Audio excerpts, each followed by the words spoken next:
we all believe in this story. We truly believe that we're going to emerge as the dominant U.S. rare earth mining, metals, alloys, magnet producer in the United States. Just because we have commercial capacity at every step of the supply chain. Some of our peers are trying to develop that capacity internally. But again, after seeing this facility in South Carolina, wow, it is complex. Trying to make a magnet that meets the specifications of end users is a complex advanced manufacturing function. Um, Trying to develop that internally or organically would be very, very difficult. So our approach has been, let's go just purchase the market leaders in this very, very scarce space.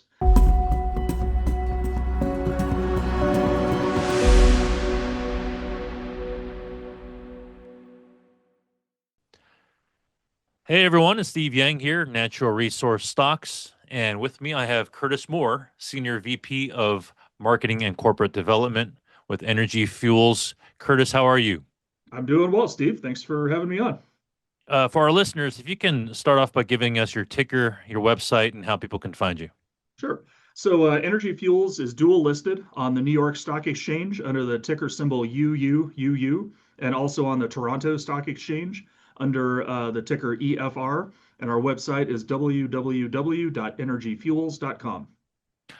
So, Curtis, as we've talked off camera, I want to tell our listeners that I have invested in Energy Fuels in the past, in and out, and I'm kind of curious because I've wanted to get back in because I'm a big uranium guy. But my understanding also is that you guys are more than just a uranium company. If you can be so kind as to kind of give us the history and where you guys are in terms of how you guys have evolved over the past several years.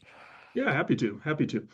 So, as you say, we are primarily a uranium company. In fact, we're the largest producer of uranium in the United States. We did about 1 million pounds of U3O8 last year. We're going to do about 2 million pounds this year. But over the last several years, we've started to get into the rare earth industry, which is, of course, another critical sector. Um, I guess if you go back in history about 7 or 8 years, Energy Fuels was trying to figure out what do we do to try to maximize our capacity utilization at a facility that we own in Utah, the White Mesa Mill.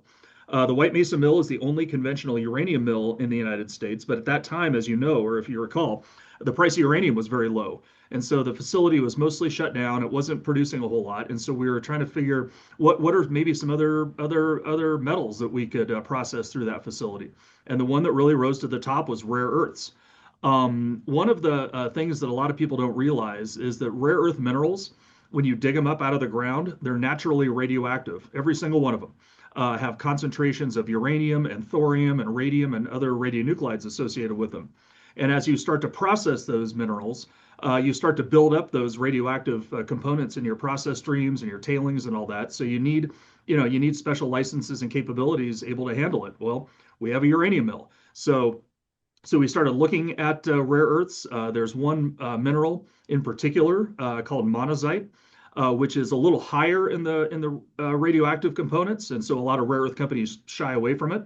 But it actually is the best rare earth mineral because it has great concentrations of both the heavy and the light rare earth oxides. And so we've started, just processing and building up commercial capacity. And honestly, today I would say that Energy Fuels is probably the leading rare earth company in the United States, well ahead of some other well-known names out there because we are vertically integrating across the entire supply chain from mines all the way down to magnets. So I'd love to be able to talk a little bit more about that in this conversation, but this is all on top of our U.S. industry leading uranium portfolio as well. So, in regards to uranium, rare earths, I think I also saw, is it heavy mineral sand, medical Yep, isotopes? I wasn't yep, sure if you yep, can help me piece them together. sure. Why did you evolve beyond uranium? And then do you see these becoming businesses of their own or just complementary to the uranium story? Well, I mean, it's all been an evolution, honestly. Like I said early on, we recognized that rare earths might be an industry that we can play a unique role due to the radioactive component. But then when we realized that we could produce this monazite mineral at commercial scale at our facility in Utah, we needed to go procure monazite. And at that time, we thought that, and so monazite is actually produced as a byproduct of heavy mineral sand mining. And so heavy mineral sand mines primarily target titanium and zirconium minerals. And they also have this monazite byproduct, which honestly, until about 20 years ago, was a radioactive waste of titanium mining. Um, Being ahead of the game as they often are, China recognized that, look, monazite is an exceptional source of rare earths. And so they went to these heavy mineral sand operations around the world and said, hey, sell us your tailings. And so all of the world's monazite tailings from titanium mining started to flow into China. And it supports even, I think today it probably supports 10 or 15% of China's rare earth industry is effectively tailings from titanium mining. And we realized that we could replicate that. And so we figured that if heavy mineral sand miners, think about like a Tronox and a Luca, Rio Tinto, companies like that that have these heavy mineral sand mines, if they had a choice between sending it to a U.S. company or a Chinese company, they would Yeah. probably, at least some of them would send them into the U.S. Well, then all of a sudden the price of monazite went through the roof. And so we realized that we needed to get involved in our own heavy mineral sand operations. And so over the last couple of years, we've acquired a project in Australia, a project in Madagascar, and a project in Brazil. And again, these are mainly titanium mines, but our primary interest in those mines is to get that monazite to come to our facility in Utah. And so that's kind of how it all fits together. That these are all minerals and all metals that are either naturally radioactive on their own, or they're found next to minerals that are naturally radioactive in the same mines. That's kind of the common theme. So, Curtis, if you can tell us first of all where you are, I know that you're kind of you have different projects everywhere. If you can kind of give us the big ones you guys are working on. Yeah, absolutely. So we're headquartered in Denver, Colorado. We're a U.S. company. That's where I live, and that's where our CEO, that's where all our management is. We have this White Mesa Mill, which is in southeast Utah. Again, it's the only conventional uranium facility in the United States, the largest uranium production facility in the U.S. That's where all of our production is coming from. Is this, our 2 million pounds is going to come out of Utah. That's also where the rare earth mineral processing will occur. Honestly, White Mesa is like a big chemistry set. It's a big hydrometallurgical mineral processing facility that's actually pretty flexible. And of course we have the expertise and the people and the tailings and the licenses, importantly, to be able to handle naturally radioactive minerals and metals and things like that. Our other big assets, so we have some uranium mines that are in operation today. We have our Pinyon Plain mine in Arizona, which is the largest and highest grade and lowest cost by quite a wide margin uranium mine in the United States. Right now, we're producing uranium, and this is mining, milling, and transportation costs. So let's say project costs. We're doing it in about $23 per pound right now, which is very, very low cost compared to a lot of our peers out there. So that's a great mine. Unfortunately, it's a small mine, so it's probably going to be depleted by about 2030 or so. I wish it would go on for 50 years, but it's not. That's just the nature of these deposits.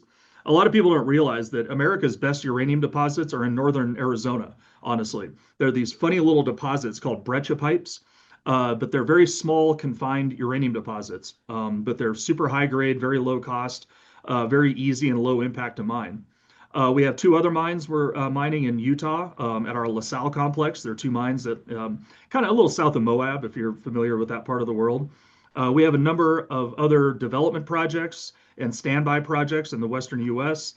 We have an ISR facility in Wyoming called Nichols Ranch and that sort of thing. But then you move over into let's say, the heavy mineral sand slash rare earth side of our business.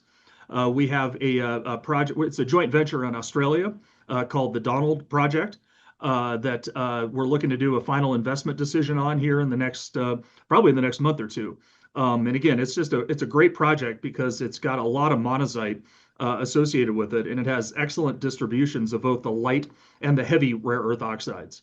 And honestly, with rare earths, the heavy rare earths is really where the game is at, because really there's no other source for these heavy rare earth oxides besides China. So Energy Fuels will hopefully get that project up and running. We'll get that monazite, produce both heavy and light rare earth oxides at our mill.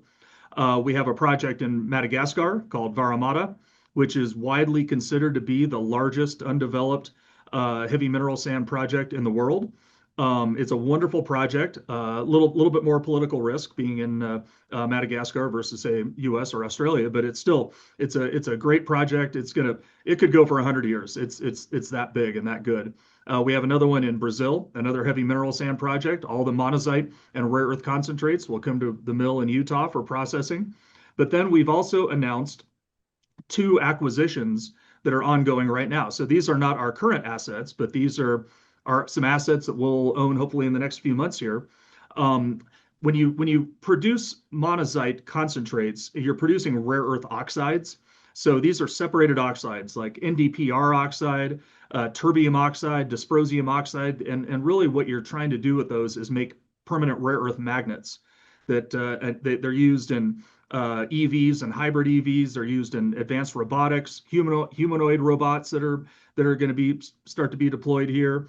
Defense technologies, a lot of energy technologies.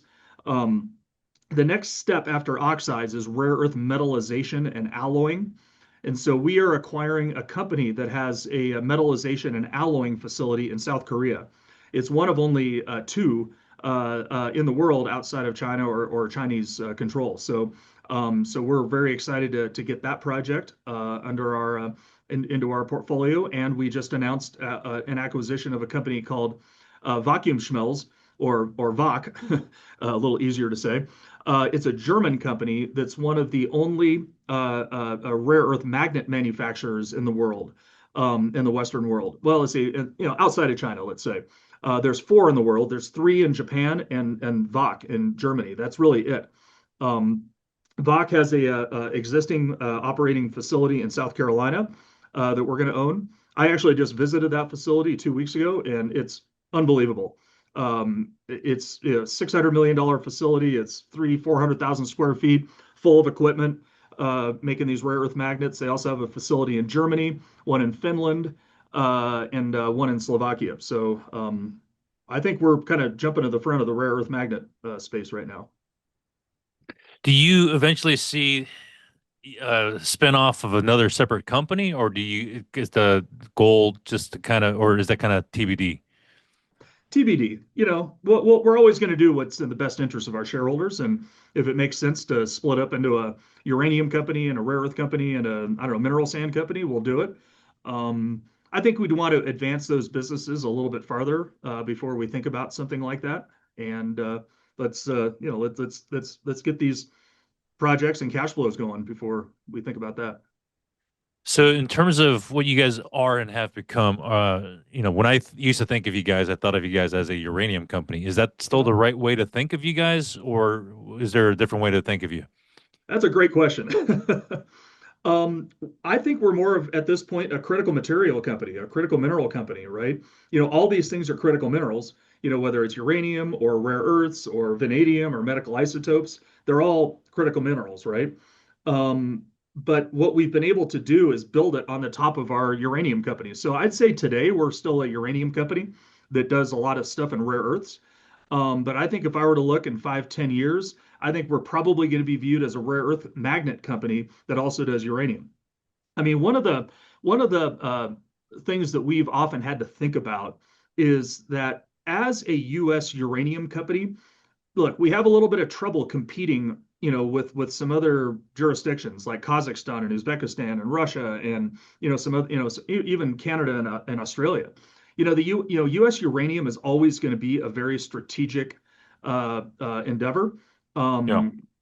However, we're never going to be as low cost as some of these other companies. It's always going to be difficult for U.S. companies to compete. Now, Pinyon Plain is an outlier, honestly. I mean, the fact that we're able to produce I mean, that is competitive with like Kazakhstan, but as I said, it's going to be depleted by 2030. So, Yeah. the rest of our assets are, probably in that, all, fully loaded cost, it's probably that 60, 70, $80 per pound range, which is kind of like everybody else out there in the US.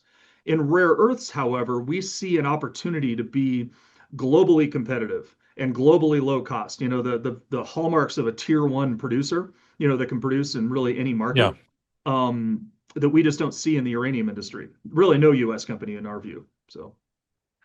So, how much of this rare earth direction has been pushed and driven by, just the fact that China's so dominant, one, and the relationship between the U.S. and China hasn't been is seemingly becoming more unfavorable. And then when you say become dominant, is this a lot more of a blue ocean opportunity here where not are, as many people are in the game? What gives you the edge where you think you guys can dominate, like you're Yeah. talking about? Well, and again, we're not going to dominate China. I mean, look, China is going to be the dominant producer of rare earths and rare earth magnets for a long, long time to come. There's no question about that. And again, and look, they do a nice job with it, honestly. And a lot of people say that a lot of their advantages are due to government support or lesser environmental regulations, things like that. I mean, a little bit of that is true, but honestly, China has been smarter than we have. We have been over the last many years. And They foresaw and this it's a long time ago. yeah, and so you have to acknowledge that, right? And again, we're not here to take down China. Nobody's going to do that anytime soon, right? But what we have heard, through customers that are looking for just more diverse supply chains. They don't want to be dependent on a single source for their rare earth magnets. If you're I don't know, a Mercedes, a General Motors, a Hyundai, a Toyota, or something like that, they want to have diverse supply chains, right? Or if Yeah. you're, making robots for a manufacturing facility or humanoid robots, you want diverse supply chains. And so that's the area that we're looking to fill. And so outside of China, we think we can be the dominant producer outside of China, um, and be that supplier of choice. And again, we're not here to compete against China or take them down or anything like that. Believe me, I think that wouldn't end well for us. But still, I think there is an opportunity to make a great business out of being a diverse supply chain participant. Curtis, if you can walk us through your share structure a bit, where are you guys with shares outstanding, fully diluted, any meaningful options and warrants, if you can go over that with me? That's I don't have that number at our fingertips. I think, yeah, I'd have to look at our 10K, No, 10Q. Yep. no worries.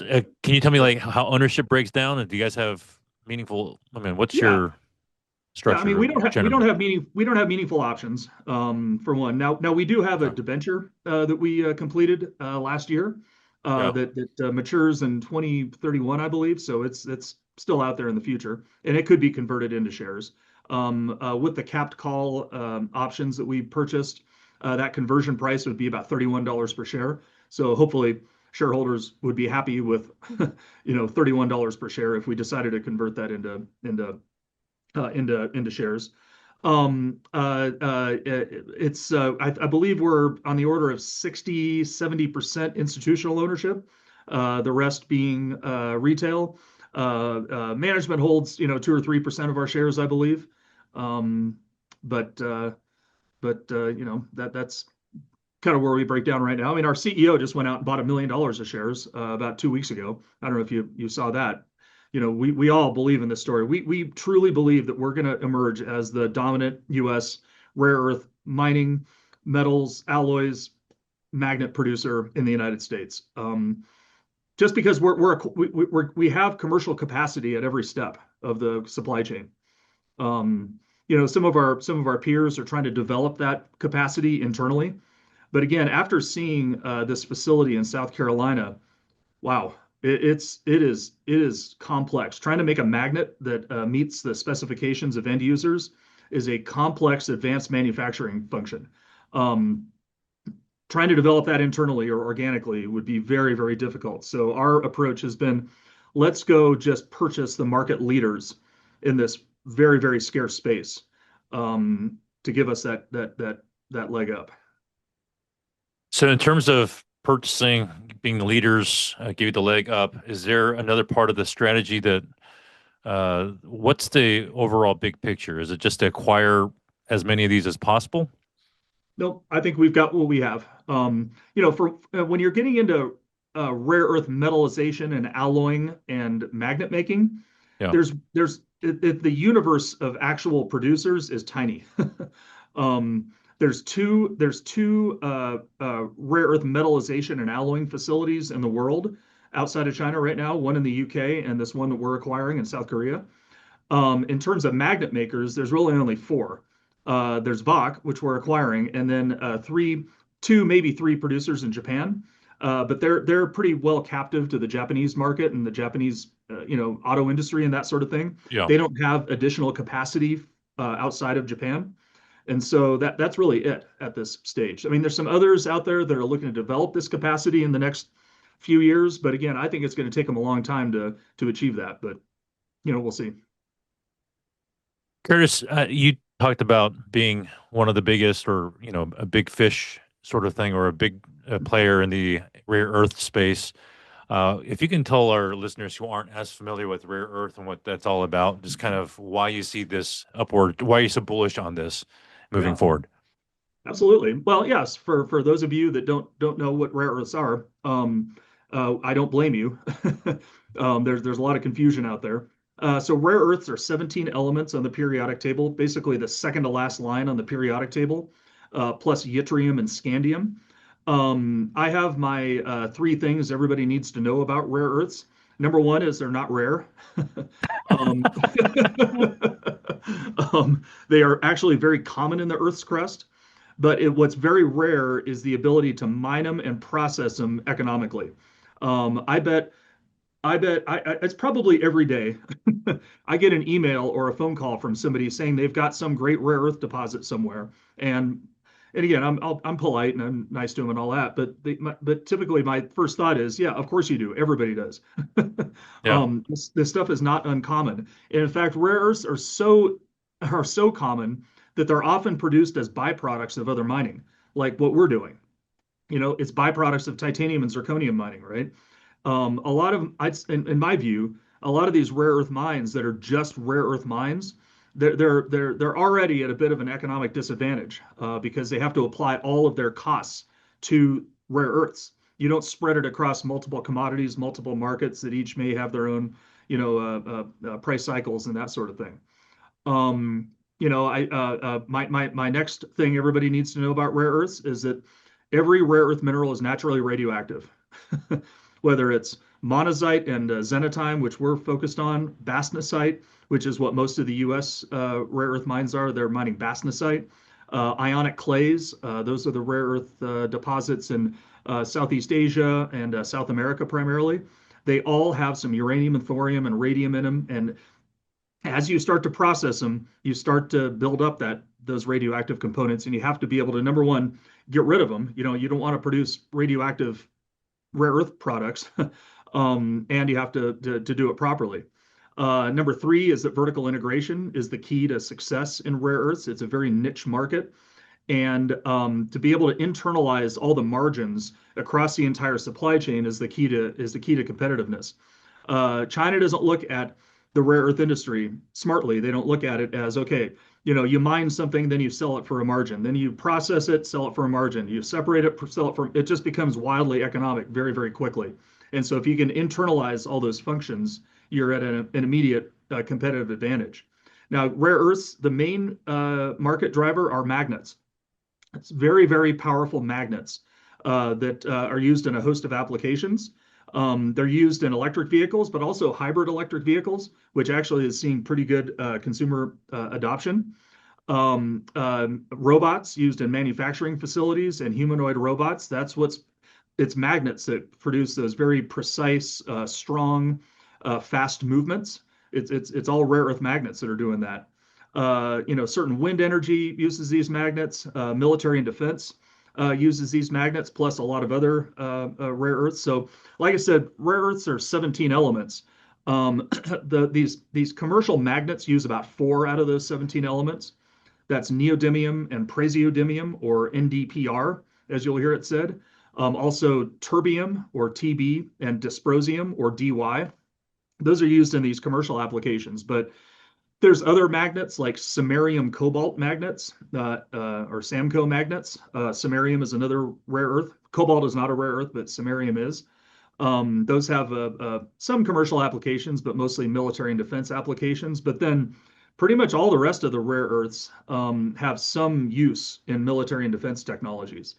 And so that's another reason why rare earths are so important.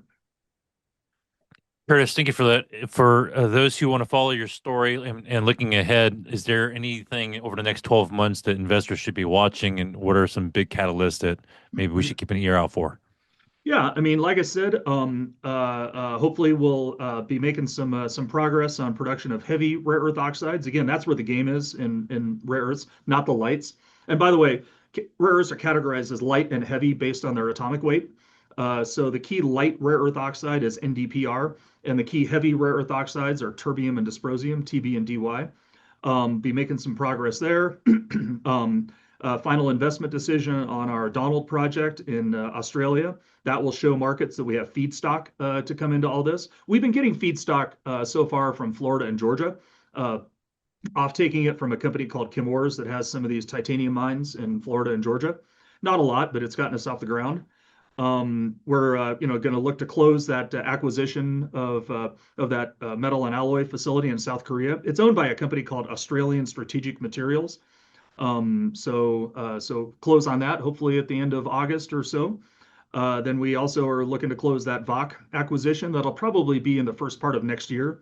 There's some government approvals that we have to go through. But once we close those acquisitions, I mean, we're kind of off to the races. And I don't think there's anybody really close to us at that point in terms of making these rare earth magnets. In terms of valuation, is it how much of what you're talking about do you feel like is not being priced in? That's a great question as well. Yeah, I mean, I feel like we don't get as much credit as we deserve. I mean, we're the largest producer of uranium in the US, but we don't have the largest market cap of any US uranium companies. I think we've got as much or more capacity on rare earths as some of our peers, but our market cap is less. Now, again, I'll leave it to investors to decide what's the proper valuation. But, I look at the acquisition of VOC, right?